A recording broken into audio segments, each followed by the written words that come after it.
Hello guys, good morning. So welcome back to my YouTube channel. This is Autoboyson. So ngayon guys, mayroon tayong i-share sa inyo itong Kia Carens na nagbabawas ng coolant, pero hindi naman siya nag-overheat. So ano bang dapat i-check o silipin? So unang-una guys, itong radiator cap or thermostat cap, tingnan ninyo kung nagbibend pa ba yung goma na yan, kasi minsan matigas na yan na parang plastic, pero kung nagbibend okay pa.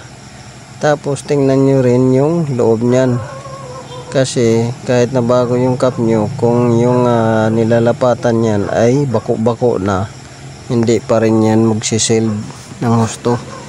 So kung napapansin ninyo, yung labi nung housing ay bako-bako na. So isang dahilan din yan, pati na rin yung dumi nakalawang, isang dahilan din yan na nakakapag-overheat. Pero sa case nito, hindi naman siya nag-overheat. So yun yung sisilipin natin at titingnan. So ngayon guys, tapos nating makita, so nakita natin na basag na pala yung hose ng oil cooler. So papalitan natin yan at iba-bypass na natin, hindi na natin bubuhayin yung oil cooler doon na hose. So hindi na natin papasukin doon, kundi i-bypass na natin, rekta na, hindi na siya papasok sa oil cooler dahil mahal yung hose. So gagawa na lang tayo ng technique, pinagbabawal na technique guys, pero epektibo naman to guys, dahil ilang beses ko na to ginawa sa Middle East pa ako.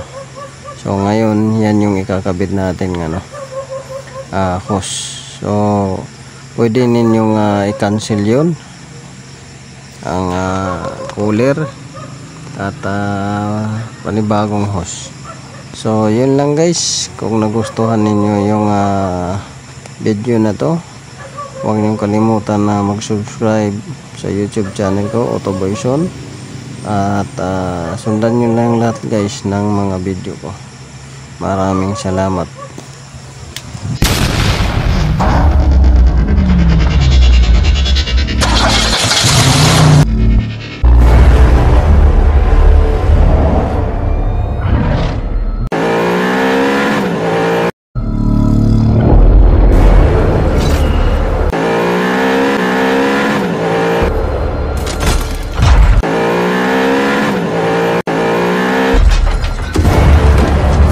Make